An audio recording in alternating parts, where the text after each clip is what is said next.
start? I have the pleasure of introducing the man who really needs no introduction. Tim McClanahan's joining us today. He's come over as part of a ARC research grant that myself and Terry are also on. So he's come over for 1 month, which was we aligned with the ICRS.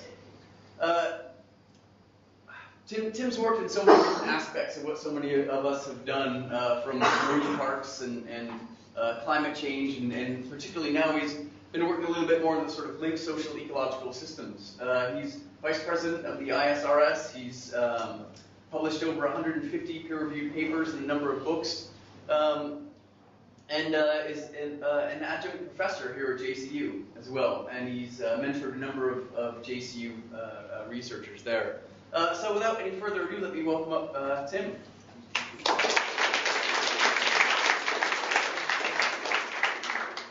Thank you. I get to look at myself.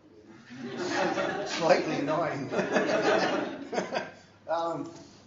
Thanks, Josh. I really appreciate the adjunct professorship here. It's very useful. You have some of our old what we call CRCPers, coral reef conservation people here.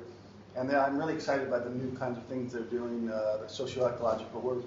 A lot of it, I think, very relevant, very cutting edge. And I hope you appreciate, I appreciate it, and I hope you appreciate the fact that that opportunity allows you to go a bit global and work in the Western Indian Ocean and work on some problems that are very different from the Great Barrier Reef, particularly in poor African countries where a lot of this research is badly needed and where we try our hardest to actually apply that research. And so actually Josh asked me to talk less about our scientific research and a little bit more about that problem of implementation, of how we actually get people to agree with specific types of management, and talk a little bit about the philosophy of doing that work. And hopefully that'll be inspiring to some of the young people here and sort of understanding the work that you do and that it can have direct application to solving environmental problems as well as the problems of the poor, and working along those lines in order that whatever it is we do, we are actually more effective than what we have been. One of the main problems in coral reef science and in environmental science in general is that we really focus on impacts and a lot less on solutions. So what I'm going to try and do today is talk about the other side of things. Is can we move this dialogue we're having among ourselves, of coral reef scientists and environmentalists, about what the problems are, and then take that better understanding of the problems, of the impacts, and move it in a more solutions-oriented direction. And that's really the point of my talk today. And so I have a rhetorical question that I'll ask, and for those, Andrew asked whether it's yes or no. Well, it's yes. It's a long yes, but long-winded. So it's the but part that you have to sit and stay for. This is the system that we study. This is a schematic of the system we study. We have an environment. We have an ecosystem with its processes, its abundance and structure, its biodiversity. And all that production processes end up largely in people harvesting based on their social organizations and the type of preferences they have. And then all of this information in principle can be collected by scientists working on the social organization, those working on the ecosystem, and those on the environment. And that information in principle can be guided into policies for sustainable management.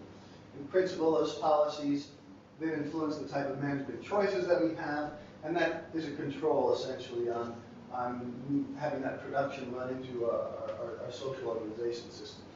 So that's a pretty simple view of the process. A lot of us know how complex just things like ecosystems and environment are, and a lot of us get completely lost. Our entire lives are essentially lost in one of these boxes. And many of you are guilty of that, including myself. And we love it, of course. That's why we do it.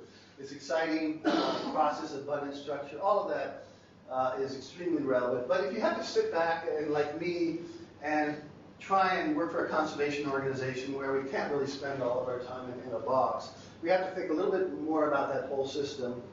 And we need to think about, ultimately, the controls that are on that system in terms of what kind of controlling mechanisms we have available, and what we can actually do, what people will comply with, what we should recommend, and the sort of the way we can satisfy this human dimension of that problem. And the thing about this system as well is that although it's extremely complicated and we can get lost in the details and enjoy ourselves for a lifetime, the actual solutions are actually really limited.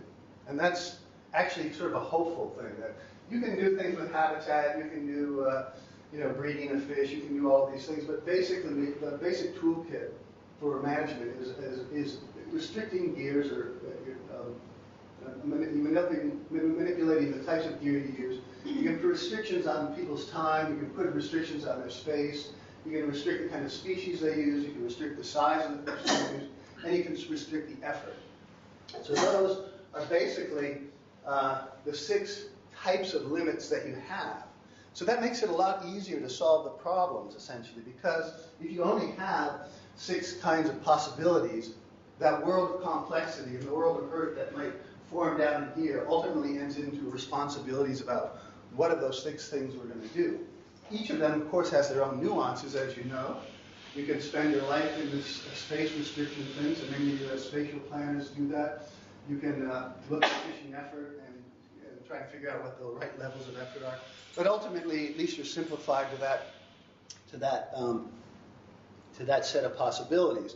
And that's where I spend a lot of my time, actually, is trying to figure out, of those specific things, which ones are people going to actually agree to do, and what's going to be the impact of doing that on the ecosystem.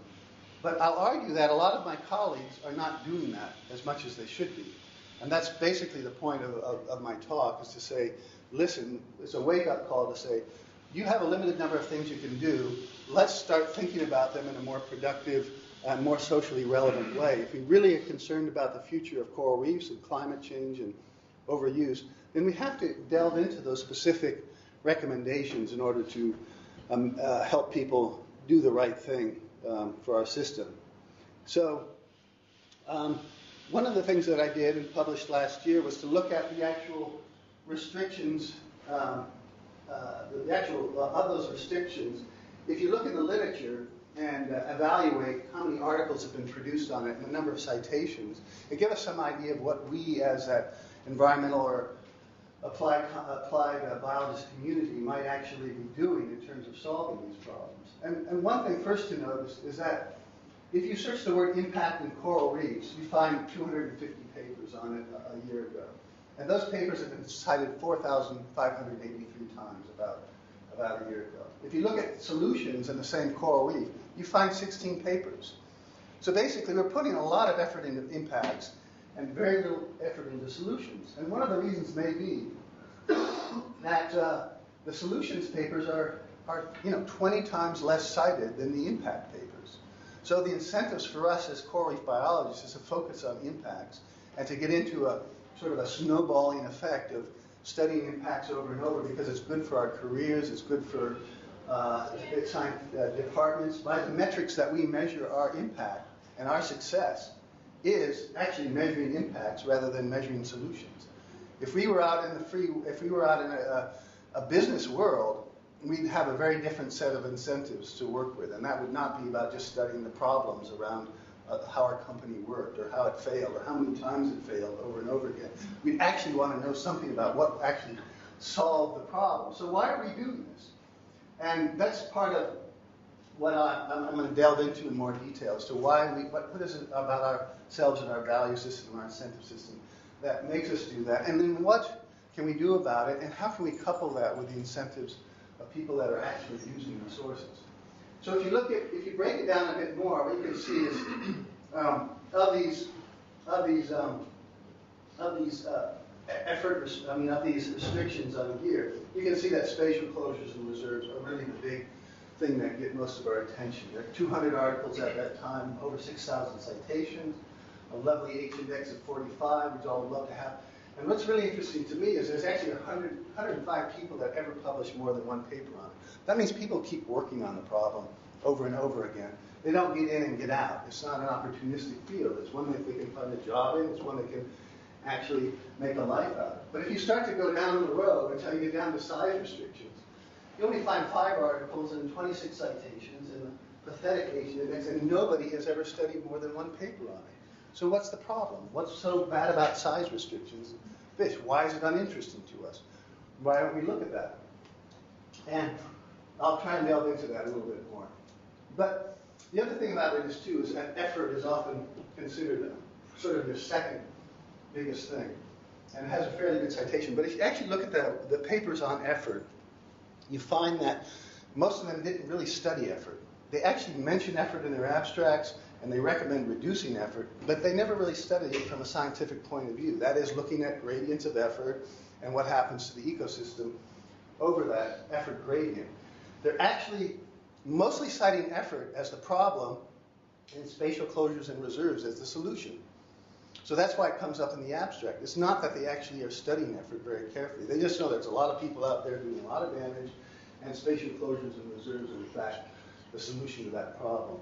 If you go down into these smaller groups of things, one of the interesting things down here is there are actually very few people doing more than a few papers. And in fact, those are actually me and a few JCU people that are actually doing that. So that's part of why I'm griping. You know, I want some more colleagues down here to cite my papers. I worked on reserves, you know, and I will work on reserves. But there's a whole bunch of field out there that we can look into. And basically, that's sort of the issue that we need to address. So why are we doing this? One, I look at, in that paper, I look at a couple of possibilities. One, we could argue that the intellectual challenge is there with marine reserves. They're intellectually fascinating, they're complex ecosystems, the system has remained intact, so the challenges there are considerable. And therefore, we need to do more scientific investigation into it. The reality, again, though, if you break it down, is that a lot of those papers are just finding that there are more fish, larger fish, and sometimes more species of fish in these marine reserves. So I don't really understand that, the idea that there's a great intellectual challenge in knowing there are more fish, bigger fish, and a few more species of fish out there.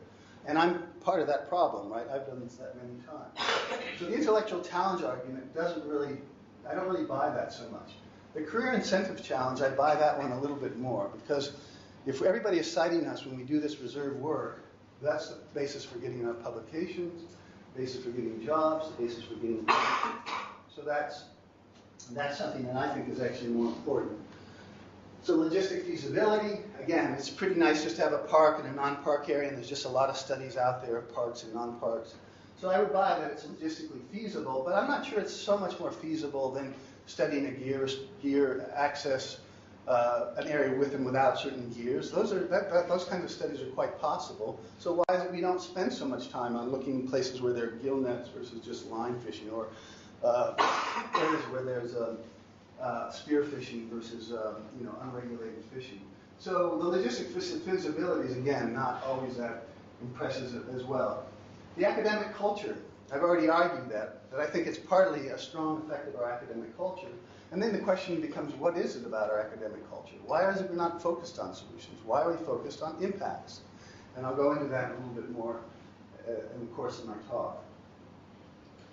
So one of the big problems is the time dependency of these processes. It's easy to go out and do a snapshot study. Boom, a closure, a non-closure, this or that, control and experiment. The harder part, and in fact the part that's actually most important from science, though, is actually the before and after studies. And sometimes nature works slow, people work slow. If you've ever tried to get a group of people to do anything, and I'm not just talking about your university situation, but even out in the real world, you try and get people to do something, it's a slow process. So that process of motivating, implementing, and maintaining a social ecological change is a serious problem. And if you're in conservation, in fact, you're supposed to be doing that. But it's a difficult problem.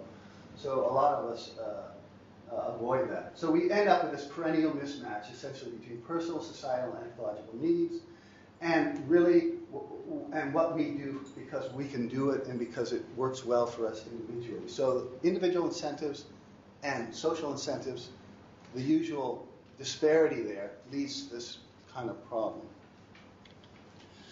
There are some trends. If you look at the literature over time, and I don't know if you can read that back there, but these are, I actually took all of the data over 20 years and looked at what rates of, we looked at what rates of change there were, both the abundance of these articles So this is fish-human-fish interactions, this is fish-catch diversity, fish population density, fish-benthos interactions, blah, the typical things we tend to study. And we asked whether there were changes in the relative abundance of these articles over time.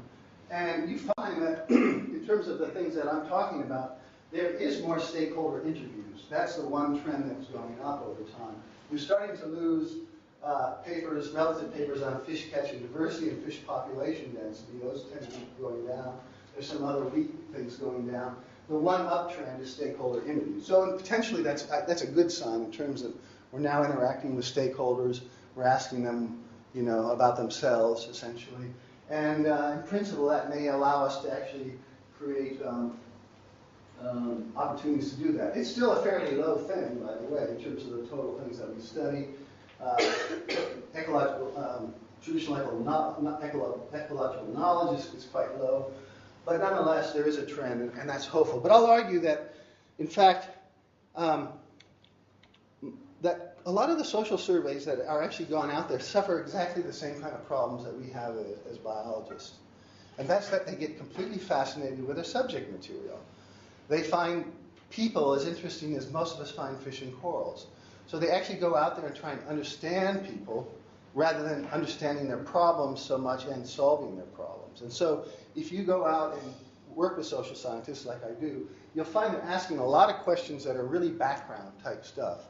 They go out and they meet the people, they get permission, they create some discussion groups, they interview key stakeholders, they collect narratives and oral histories, they describe and map it, they analyze, triangulate, interpret. It sort of sounds a lot like what we do as biologists in many ways. We go out and find our species, we watch it for a while, we begin to study it, etc. So a lot of what they're doing is actually just studying people. So if you just study people, does that necessarily solve the problems that they have? Not necessarily. You could study them, pick them apart for years and still not necessarily solve the problems. If you're not addressing directly the specific kind of problems they have, you may not be able to actually understand what it is that's their problems and what the solutions are. So I would argue that this movement towards social survey methods is an improvement on what we've been doing. But in fact, it's still very much focused on the academy and what the academy wants to do, which is to understand the world. And they ultimately would like to solve world problems, but if they get caught in the snowballing effect of understanding the world, they may forget that they're actually there as a member in society trying to solve problems that their societies are paying for. So what are the recommendations for this? I mean, obviously, increased engagement with resource users, managers, more transdisciplinary, more effort to study context and social organization. And I put this up here as well, is that we need to have an openness to accepting evidence for failure of both of favored hypotheses, but also ideas and work that is not actually solving problems. We have a real problem of projecting favored hypotheses. We love marine reserves. And there is evidence for it. Maybe there's enough. Maybe we don't need to do any more work on it. But even so, we know there's probably a bias in that literature because it's very unlikely that we're going to attack the very thing that feeds us, in essence, which is the marine reserve industry out there. And so we need to think about being more open-minded, having open dialogue on these issues, and consider the possibility that in many cases we could be wrong and we may want to study something else. So in order to understand what people are doing and why they do what they do and how they might better connect to each other, I think you have to actually delve into the social literature. You have to look into the psychology of what we do. You have to look into the sociology of what we do. I presented our sociology, but there's a world out there, people that study psychology and social dynamics, and they're making a lot of progress in it.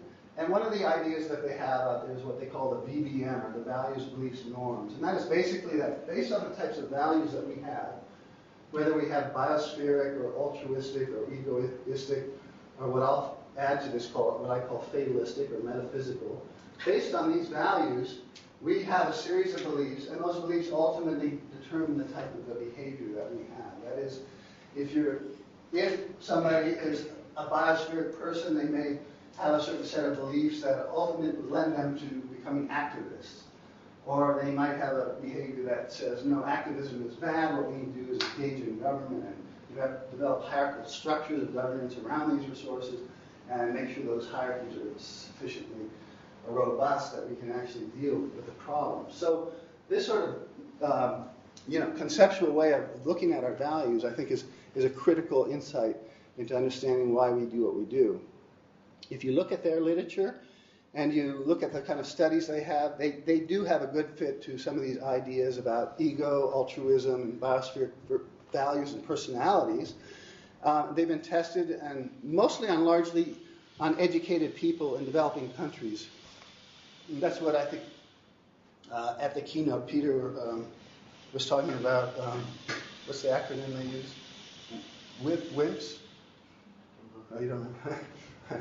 White, educated, middle class, something or other. Anyways, if you look at who they study, they're often studying college students, educated people, and so a lot of these value systems that they have up there, the ego, altruistic, and biospheric, are based a lot of times on that evaluation of people. Sometimes they do different countries, but oftentimes they do different countries. They do university students. Sometimes they use teachers, so people that will contribute to these sort of things. So they find that there is a good fit for both what people's values are and then ultimately what their normative behavior is. That is, what they choose to do on a day-to-day basis in terms of their jobs and the kind of things they promote through their work. They generally find that some of these systems, like egoistic values and traditional values, which include things such as obedience, self-discipline, church attendance, and family security, are negatively associated with pro-environmental norms. So most of us are not that way. Most of us are altruists and biospherics in this audience, including myself.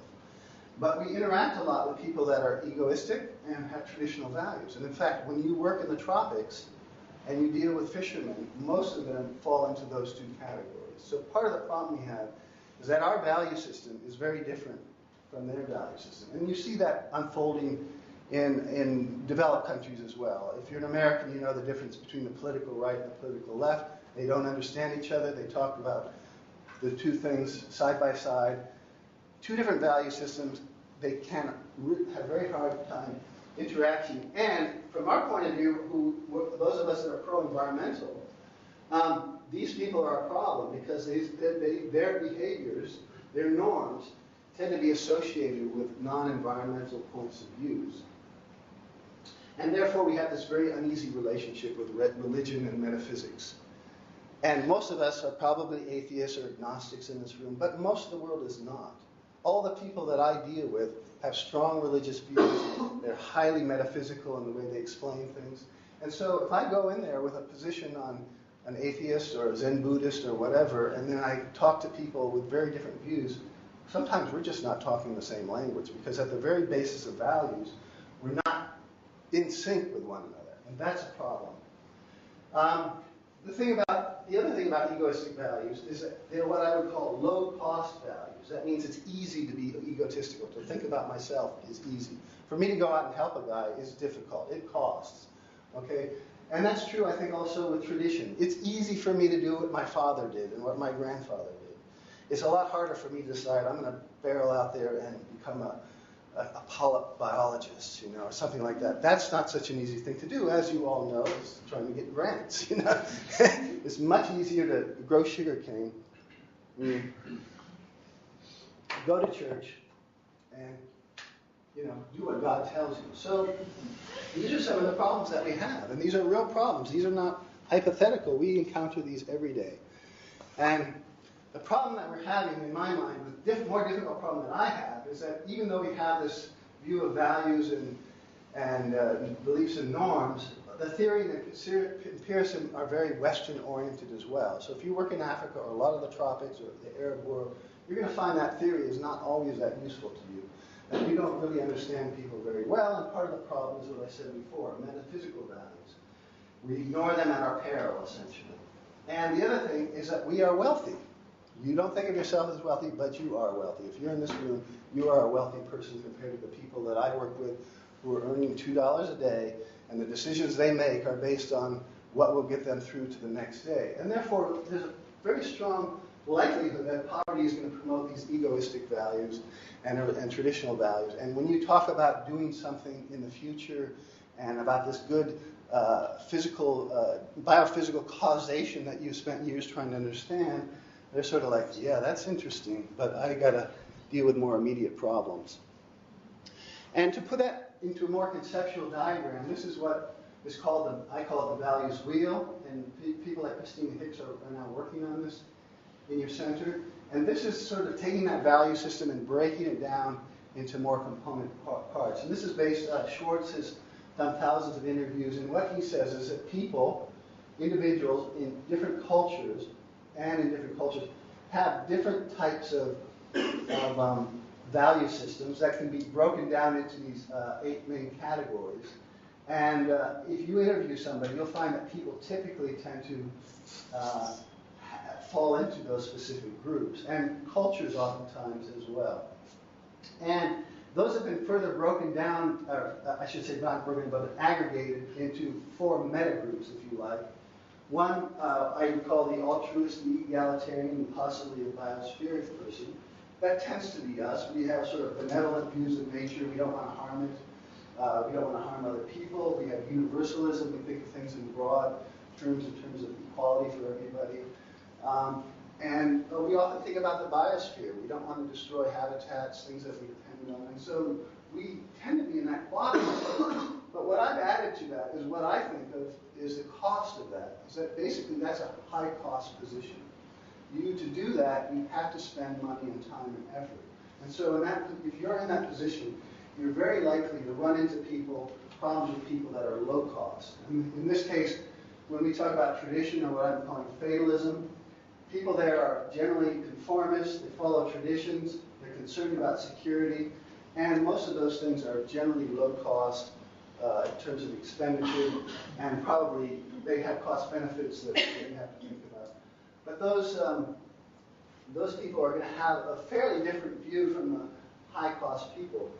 Although what Schwartz argues, by the way, is that this is a continuous wheel, that people are more likely to adopt values in the quadrats next to them than they are in the complete opposite. At least that's his argument. So if you're a hedonist, you're probably going to not end up being a conformist anytime in your life. But he might argue that somebody who starts out as a conformist might ultimately get concerned about security. That security might lead him into power. That power might lead him into achievements.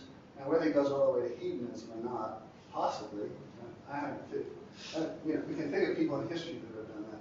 But basically, he argues that those things are related to each other. You're more likely to agree with people that are not so far away from you on the box. I actually argue myself that there are actually 2 polar opposites to these views in terms of the cost. And that the cost is something you didn't really consider very carefully. And that is there are basically high-cost types of views of the world and low-cost views of the world. And the traditional fatalist is a low cost, and the egoistic individualist is a low cost. But the hierarchical biospheric person, those are people who believe in hierarchy and achievements and power. Theirs is a high cost. It takes money to do that. It takes time to do that. You have to, even if it's not money, you have to organize people. So I argued with Christina this morning that Mahatma Gandhi might have been a biospheric. He lived in a loincloth, but he somehow had a big impact on people. You can think of people like that as well. Whereas these high-cost people, the other side of the high cost, they probably don't really like the idea of hierarchies.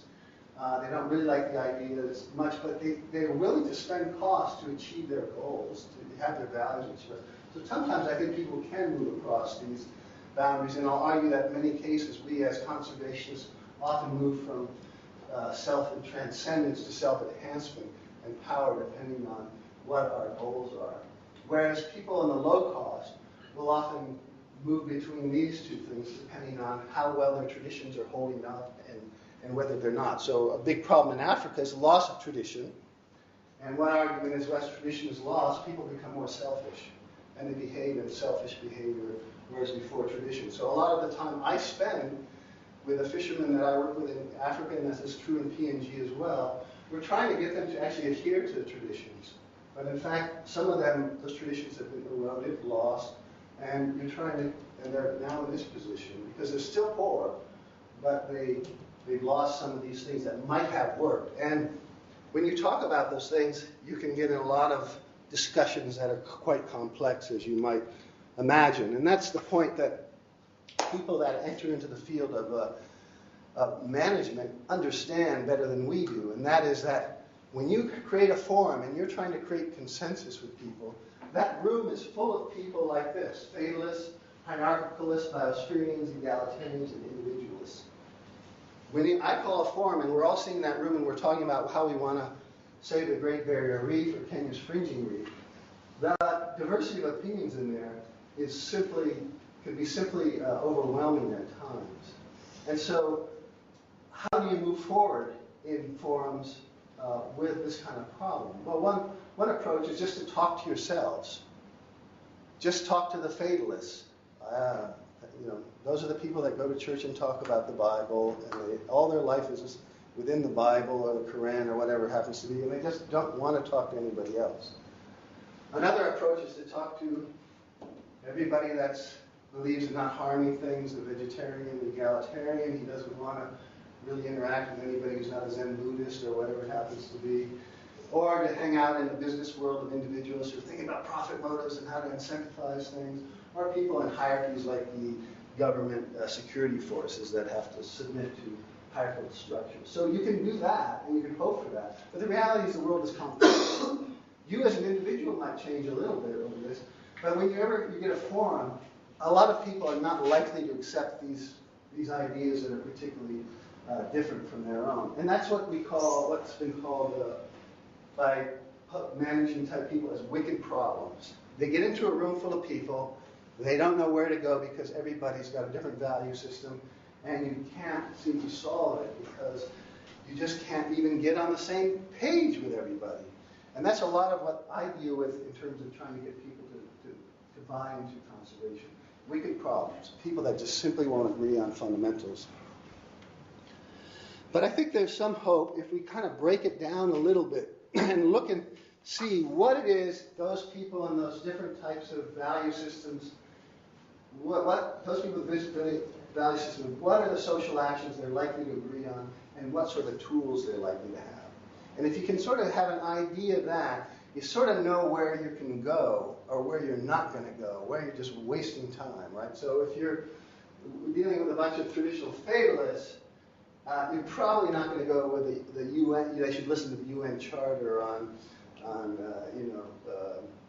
humanity's issues of relationships to man and animal. We're probably not going to get very far with them that way. But if I was talking to people in the World Bank, I might start talking about that kind of language and might get more success. So if you look at each of these groups, I argue that there are actually specific types of social actions that they'll do. These will have ecological actions, and there are a group of main proponents, and they have their expected tools. So traditionalists, I think they often use gear and behaviors that are traditioned by sanctions. That means they won't fish on Sunday. They won't fish on Friday. They will only eat fish on Friday. They will only, they will follow certain rules like that, and they will think this is a bad gear and this is a good gear. They won't sit around and think about what the optimum size at maturity is for this gear and whether or not that's increasing the reproductive output or not. That's not what they think about. They think about things in more black and white terms about good and bad gear. But you can use that information because that's actually one of the many things we can suggest to those people. When you talk about egoistics or individual people, they think about self-development, the need for education, the need to develop knowledgeable markets where full information is available. And they think a lot about optimizing yields and profits. That's a classic sort of fisheries biologist approach. They talk about business, markets, and trade organizations. And they talk about catch shares, market certification, optimization of yield and effort, and other types of ways of making profits while still keeping nature in place. So you know who those are. A lot of it is the fisheries world, and those people think about benefits to the self and make those kind of decisions.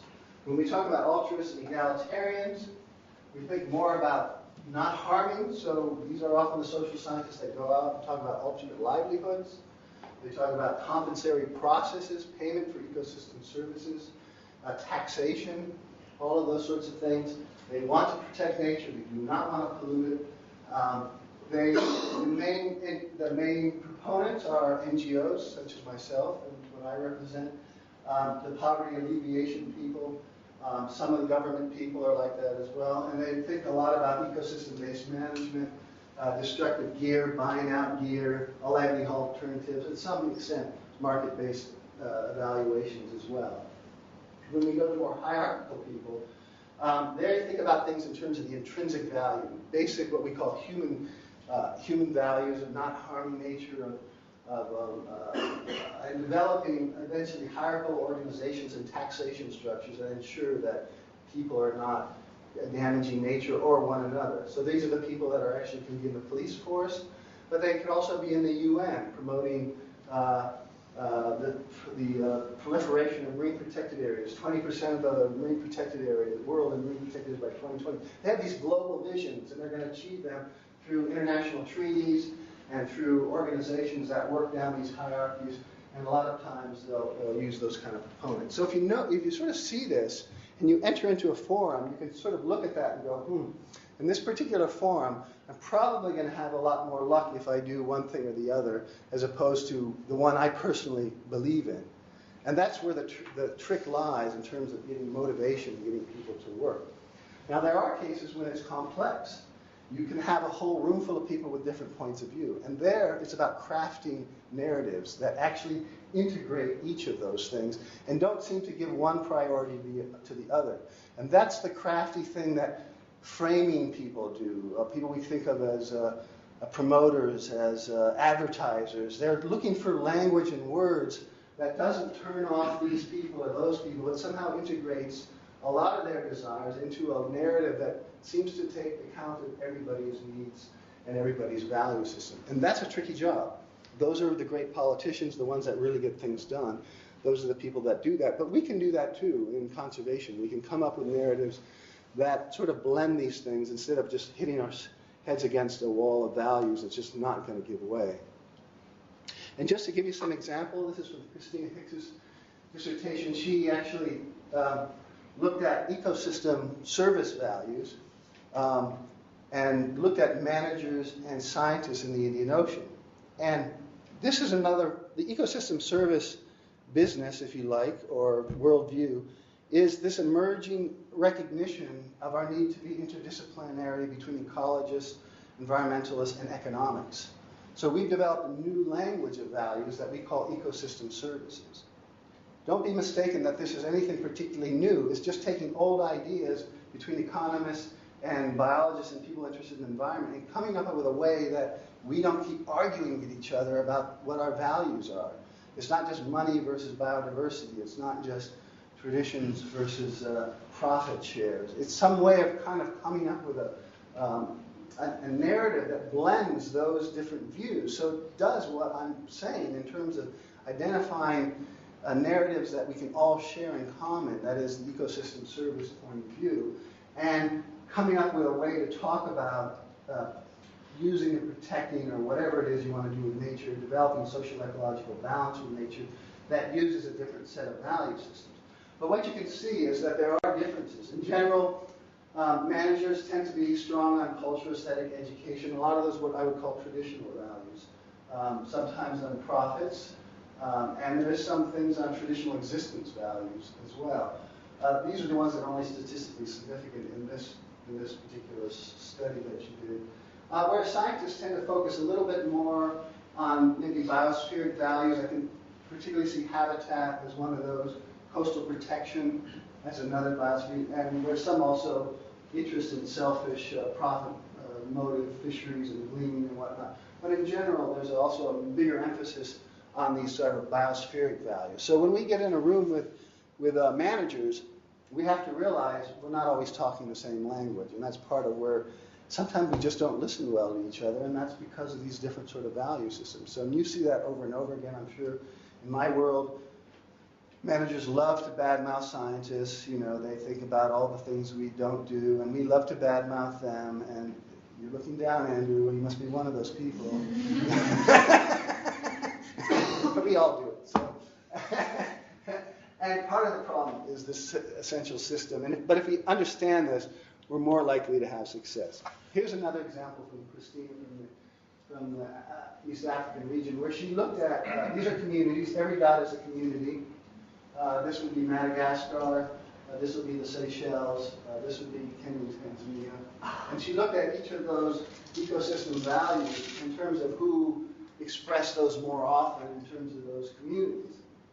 And I really like this because it shows pretty strongly what was argued from theory and what I've argued in practice can actually occur. And what you can see is that Madagascar people tend to be traditionalists, and they tend to be fatalists. And if you spend time in Madagascar, there's a lot of fatalism going on there, which can be really driving mad if you don't have that point of view. But they have a lot of that there. And that's a low-cost thing. And those are the poorest people on the earth, pretty much, among the poorest, so as a nation. And so if you spend a lot of time there, you'll begin to appreciate these kind of traditional values. At the complete opposite end of the spectrum, you have the Seychelles. And look at what they have there. Habitat, sanitation, I can consider those coastal protection, altruistic, biospheric values. These are communities. These are not professors, by the way. These are just communities. And I consider those high cost. The Seychelles is the wealthiest country in the Indian Ocean. So it doesn't surprise me that, in fact, they actually have high cost values relative to the others. If you look in the Kenya-Tanzania mix, which is over here, you see what I would consider a little bit more egotistic and fatalistic, but specifically, in my mind, low-cost values. They want to make money from fisheries, they want to make money from recreation, and they want to make money from materials. So they were thinking about making money. They don't. There's some of, we would argue in Africa, many of the traditions have been lost. So they're not so strong here like Madagascar. But they've broken into this egotistic system. And in this system, there's a mixture of some of this traditional past combined with people thinking about making a living and how to do it in a poor country. So this is an excellent example of exactly the kind of application of this system we can talk about. And it means that in each country, you have to talk to those people a little bit differently if you're trying to get something done. So how do we apply this value-based norm things? Well, one is to increase the strength of altruistic and biospheric values. That's nice to talk about, but it costs. That's my point. So if you read the literature on these people talking about implementation, they kind of glibly say, let's increase egotistic and altruistic, but at what cost? Can we afford the cost? What does it involve? Can people adapt this with their poverty situations? Or you can make these egotistic and traditionalists more compatible with altruistic values and biospheric values. And there is cases where you can do that. Let's not fish on Sunday. And why we're doing it, why don't we not fish on Saturday and Friday as well, for some holy reason or whatever it is you come up with. Or maybe traditional communities with traditional closure, you can use them as taboo areas like they do in Papua New Guinea or in much of Melanesia. So you can sort of use that information to do that. Often in the case of the West, we often use moralization strategies to reduce these non-egoistic values. And that's often what we do as conservationists or environmentalists. It's a moralizing strategy to try and get people to buy into a more altruistic or biospheric view of the world. And it has its costs, as you know, if you've ever been involved in that situation. So these value system solutions can be functional or they can be dysfunctional. And that's for us as we engage in this process to try and think about. One way they can be very dysfunctional is to assume that everybody thinks the world is deterministic. And if you know what I mean by that, it means that you can explain cause and effect at any time. And that's what you spend your lives doing in universities. You're actually trying to figure out causation. So for you to undermine your worldview and say, oh, things happen. The shit happens sort of that. I don't know, I'm just paid by the university. I don't try and figure these things out. I don't think you're going to last very long in JCU with that sort of attitude, basically. They promote you very quickly to, the janitor, possibly, if you have that attitude too long. So but a lot of the world does not have a deterministic view of the world. A lot of people just think shit happens for reasons they don't really know, and they put it off to metaphysical reasons, God or whatever it is. So remember that when you're interacting with people, not everybody is a determinist. Everybody has evidence for their worldview. You're not the only one with evidence out there.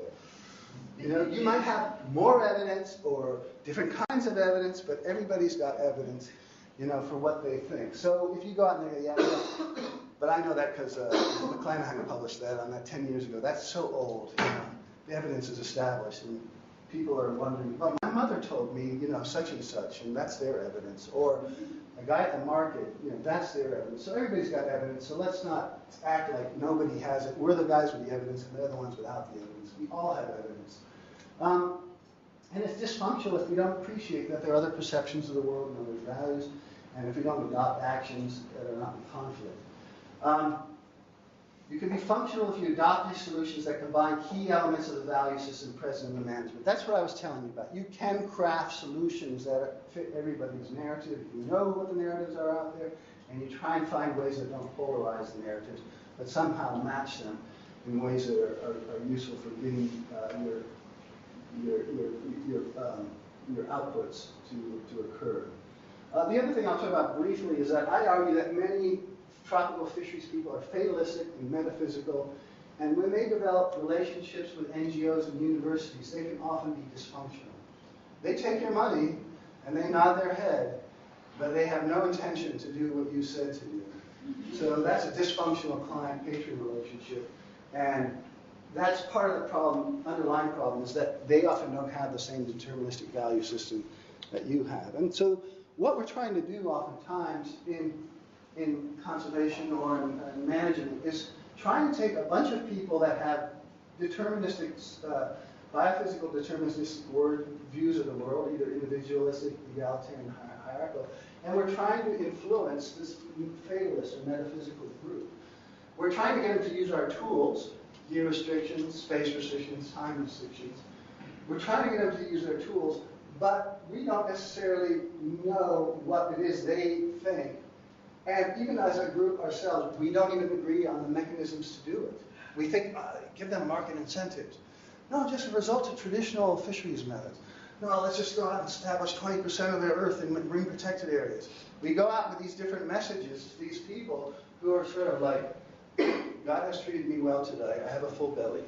So, that is sort of what we're doing, and we're trying to push specific tools.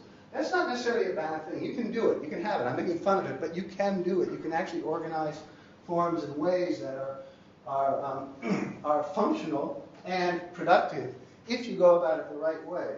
And one of the right ways to do it is adaptive management, and that is just to go out and try things. Say, that didn't work. Why don't we try this? I think everybody understands that. Even if you're a metaphysician, you understand the process of trial and error, of doing things and in fact, many of the traditional people believe that their ancestors have already been through that trial and error process, and that's why they don't bother tinkering with it. It worked for Grandpa, it's going to work for me, so why are you telling me what Grandpa told me didn't work? So that's part of the thing. They have already maybe been through it, and not only have they been through it, God has condoned what they do at this point. So when you're messing with a new set of tools, you're going to get into some problems. Nonetheless, people can appreciate their problems when things are not quite the way they used to be.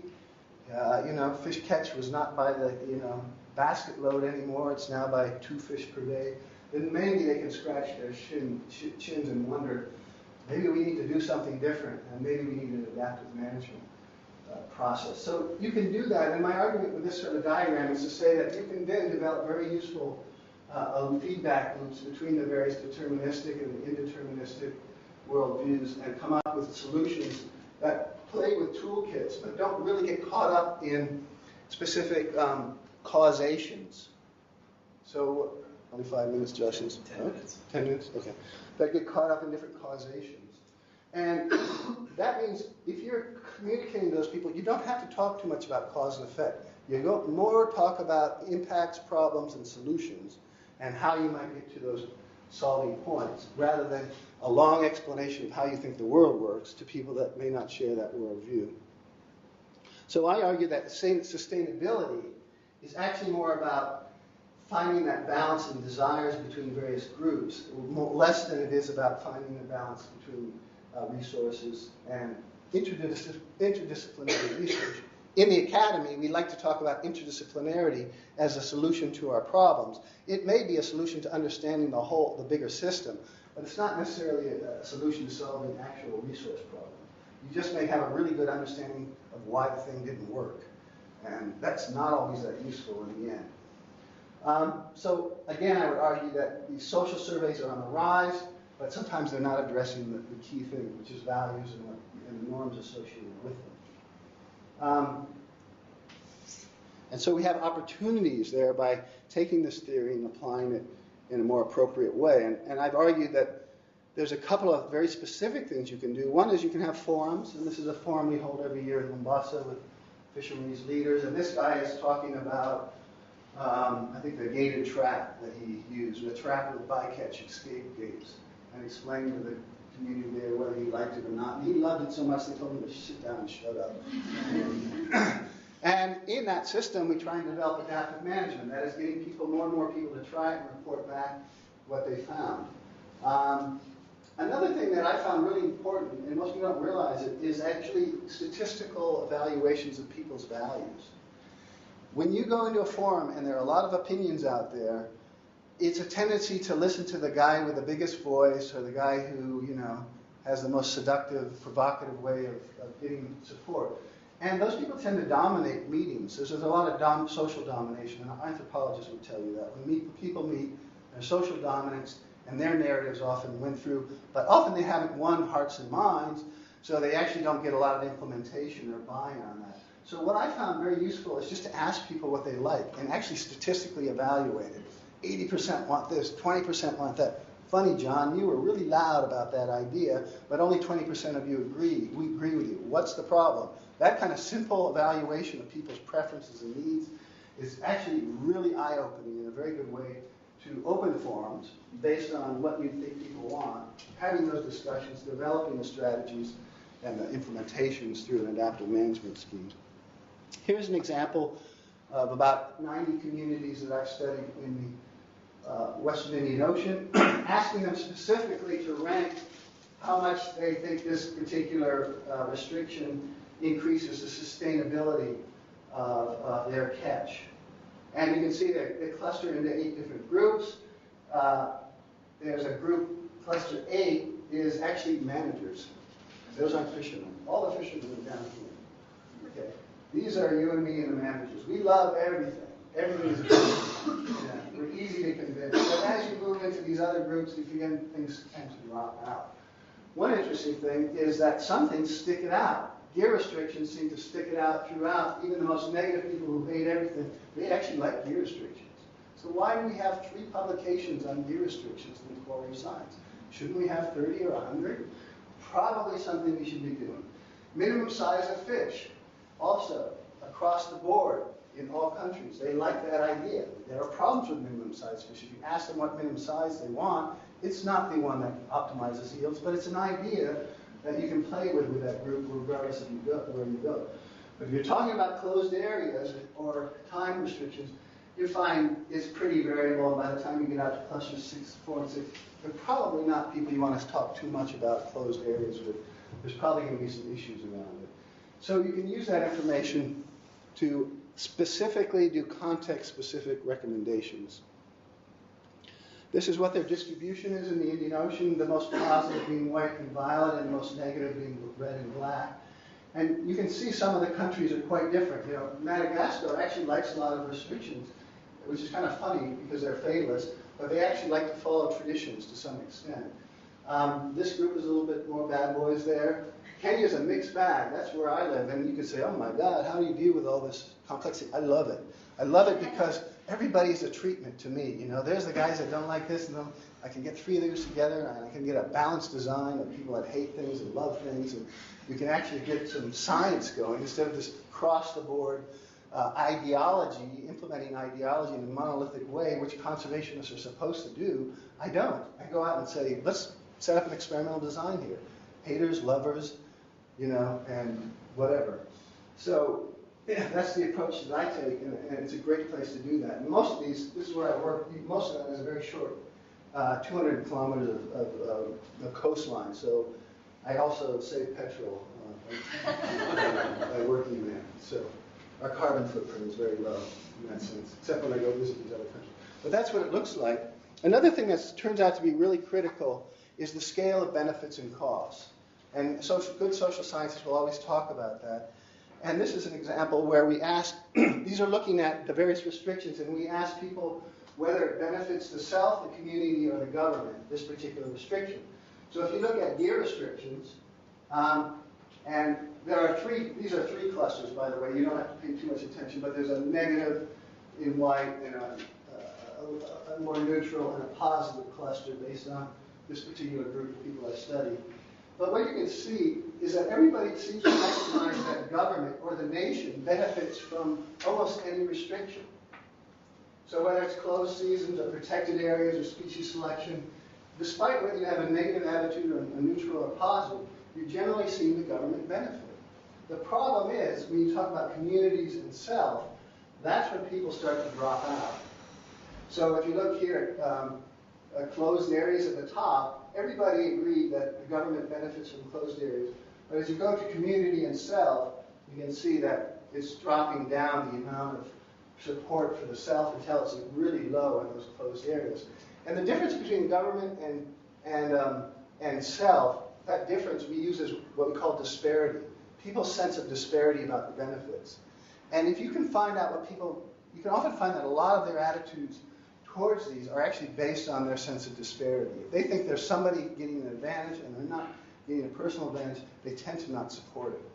So understanding this disparity and whether or not it's true there is a disparity is an important thing. So a lot of us trying to show that marine reserves work for the poor, that fight is a good one in the sense that is there really a big disparity between the self and government in closed areas? If we educated people, would we raise their interest in seeing that those things work? And what would be the time scale of those benefits to those different groups? So this disparity issue is something that's very important. It's in some ways surprising to me because I thought a lot of these patterns would be driven by poverty. And they're not always driven by poverty. They're driven by the politics of disparity. Poor people can have these same attitudes as rich people if they, they're more likely to have them because they think about themselves in a more egoistic way than most people. But it's also not just the poverty that drives it, it's their sense that there's some unfairness in the system. So what do we do in Kenya to work on the system? And I'll kind of rush through these because I've got about 5 minutes. Is we actually go to those communities. These are communities in Kenya, that's some of the diversity I was showing you. And we ask them specifically what they like. And what we can do, we can use this information to actually determine where to put our effort. So basically, everybody likes minimum sizes and everybody likes gear restrictions. So let's leave that to the government to handle that problem. But where we want to work with communities, we basically want to work with communities that might want to do something a little bit different from other groups. And the hard one is closed areas. That's the challenging one. But if you do these interviews first, you can actually see Kanamai, Kiritu, Marina, Mkuru, Shimoni, Bapingo. All of those people are actually kind of positive about closures. So if you go in there and say, hey, look, there's some people that actually like this idea, you can actually go to them and actually work with them, and you can actually get some response. And that's we've done that in a couple of cases. One case is gear restrictions. This is showing the catch per unit effort in Kenya in 3 different systems. One is an area that had a gear removed, and we identified communities that were pretty positive about getting rid of certain gear. And we had a control group of people that were pretty negative about it. And what you can see is their CPU went down all the time. We're talking, what's the solution? What's the solution? How about changing gear? And between 2000 and 2004, they actually eliminated gear out of about a 30-kilometer stretch of beach. And you can see, we showed people both that their catch went up, but also their actually earnings almost doubled. And in fact, and this is only in 2007, this actually continues to go up. So people got wealthier very quickly, and so they bought into that gear restriction. And so in this case, they got larger fish, they got species that got more money, and their catch per unit effort increased. And so in this case, you get some very nice support and buy-in from the communities that agreed on this. Having said that, these control groups don't just go out and change right away. They're stuck in traps, right? So they don't like gear restrictions, but they don't know how to get out of them. So that's a whole other problem. And that's what I'm dealing with now. It's like, we showed you it works. Why can't you do it? Well, we don't do it because the laundry list of problems they have. The other thing we've been working with is identifying those people with community closures. And this is an example of one called Mradi, where fishermen have decided, they call it a project in Swahili. That's what Mradi means. And they decided they're going to close off an area of about 10 football fields. And they've done that. And that process is being repeated throughout the region. And in fact, these are their distributions of my landing sites are in black, but the community closures are in red. And I don't expect you to remember it, but you'll see that, Kanamai, the Pingo, Mradi, these Shimoni, Wasi, most of those areas that said they were interested in it have gone ahead and created closures in most of those areas. They're not big. They're typically 50 hectares, sometimes even smaller. But they are communities now trying to have closures and protect them as much as possible. This system is new, so it's not old, but we use the oldest system that we have. This is Kirawitu, or Pingo, the two communities I said were positive. I've been measuring their fish catch since 1988. In general, it was kind of going down in general. And then the discussions about having a closure started about this time. And in 2006, they closed it. And you can see about a tripling of biomass, which has been stable for a while now, which is another issue about whether these small closures are really going to have the effect we're hoping for. But nonetheless, when we show this information to those communities, this is the adaptive management cycle cycling into place to get people to start thinking about whether that's something they might want to have in their community. And increasing fish biomass, this is the weight of fish in kilograms per hectare, so that's in Swahili from the community programs that we run. They actually then buy into it and say, okay, that's more likely, we'd probably like to have that as well. The other thing I'll finish on is talking about the fact that I think you can take this idea and you can do spatial planning with it.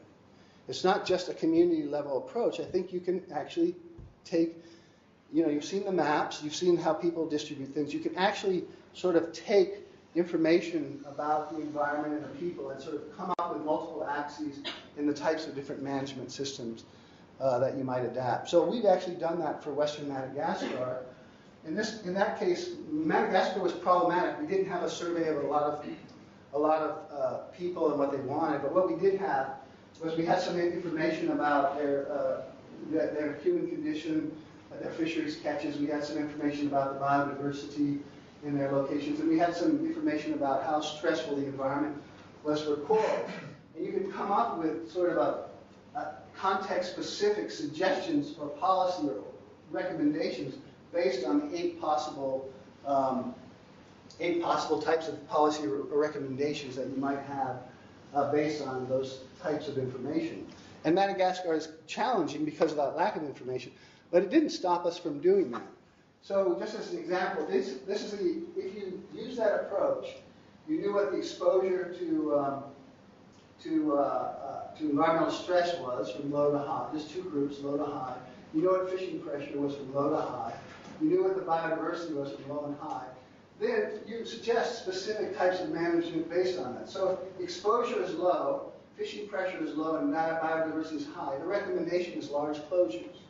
And if you do that in Madagascar, you end up with 20,000 of the, I think it's 150,000 total square kilometers. You end up with 20,000 kilometers that ends up in that area. If you end up in maybe a high exposure area and low fishing pressure, you maybe need to think more about some sort of recovery process in that location. That is, it's going to be exposed to coral bleaching, but the process of recovery might be something you need to think about. If you were in an area with very high exposure and high fishing pressure and low biodiversity, we're talking about communities on the fringe. Those probably need some sort of a relief process. So you can take this and you can actually map out the system. And this is actually what the map of Western Madagascar looks like. The red is the large closures, protecting the restore and pink, and provide relief is just in a few areas up in the north. So you can actually come up with a spatial planning method using those 8 categories, rather than the more Western approach, which is a Mark-Sand approach, where we're optimizing biodiversity within the constraints of fishing pressure and looking for a 30% protection best solutions. And you can see that that gives you a map that's not so different from the large closure system for Madagascar, but it doesn't have the alternatives, which are really important. If you're trying to sell this to a government like Madagascar, and your focus is on biodiversity, only constrained for fishing, you haven't considered a lot of the other problems that they have, and you're talking about pretty large areas. Whereas this kind of process actually kind of breaks it down and gives you sort of more options based on a simpler system. So we think this is an alternative to spatial planning that you can take advantage of based on these more contextual arguments of context-specific sort of management. If you look at how they overlap, you can find that actually if you reduce the Marxan down to 16% target, you end up with pretty close overlap with the categorical method, which is the red stuff that's in common. So you can use both methods, but what I would argue is the Marxan is very biodiversity focused, i.e. NGOs, universalists, biospherics, and with constraints on fishing. Or you can use the categorical classification method, which is more of a risk spreading, more of a thing that considers more of the possible types of value systems that people might have. And you can actually end up in a place that's not so different from one another. So I'll stop with a few recommendations. And one of them is to take advantage of heterogeneity. Don't let that frustrate you. That's a good thing. We are alive on planet Earth because of the fact that things are very heterogeneous. We wouldn't survive extinction events if we weren't. We're not going to survive climate change except for the heterogeneity that we have out there. So take advantage of it. Don't let it frustrate you. As a scientist, as a deterministic scientist, we like simple models. We like cause and effect. We like R squares at 0.9. And get excited about a 0.12 R squared. It's like, look at all that diversity out there. Man, is it publishable? No, but it's exciting. So, if you listen to me, you're not going to be in this job long. But anyways, fully recognize the values, notably environmental determinism, metaphysical determinism. Not everybody believes nature is explainable. And you can convince them that their behaviors may have an effect, but they're still going to be slow to take up sort of a highly deterministic worldview, and even determinists can't agree on key aspects of how systems work based on the fact that they share different value systems. Ask people what they like before you start planning for them. We like to plan. We think we know what is good for everybody. We're a bunch of nanny society, what Republicans like to call. Well, some of that is true. But why don't you ask them what they like first, and work on their likes, and then work from those desires onward. You can start with basic things and move onward. You don't have to solve all the problems at one time. Take it one step at a time. Start with easy problems and move to the more difficult problems. Start from impacts and move to solutions. And keep working on the solutions. And focus on outcomes rather than ideologies. So what we're trying to do is make the world a little bit better place where people feel better about nature, avoid these worldview conflicts, and think about how to get outcomes that work for all of us. And I'll stop there. Thank you very much.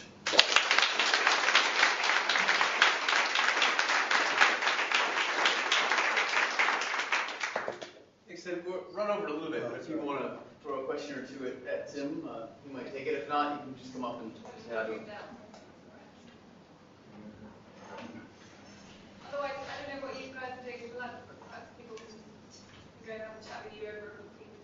He's actually booked for lunch with Gary, so no. But come up and talk to him then for a few minutes before he goes to lunch. Yeah. And there's a lot to think in there. Yeah. And think about it and write me an email or something. We got a question. I'll just make a quick comment. I really like your stuff about size limits. Size limits. So I'm going to send you a 15-year-old paper of mine. Maybe you were one of the three, but you only published one, right? No, actually, we've got a DVD. A DVD. Well, that didn't come up in the Scopus search. But I'll also mention that same paper also showed that serial closures don't work very well, but you choose to ignore that bit if you like. Okay. I just like to mention that I have done some work in management in developed countries, and when you have those meetings, you don't have a diversity of people that turn up. You have basically only the ones that disagree with you and have an absolute opposite worldview, because all the other ones stay home and watch TV. Right? So but what you can still find a common ground, and that whole analogy that you drew, where grandfathers caught more and bigger fish, that is usually a common place where you can begin. I think the problem about publishing solutions is that editors don't find it interesting, and it is kind of not as well grounded in the theory, because it's often the people doing it that try and publish, and they're not academics. So, but one of the things that I would like to throw out there is that the incentive system, I think, for academics is flawed. I think you are rewarded by publishing, and any time you take away from doing that to do management, you're basically essentially punished in your careers.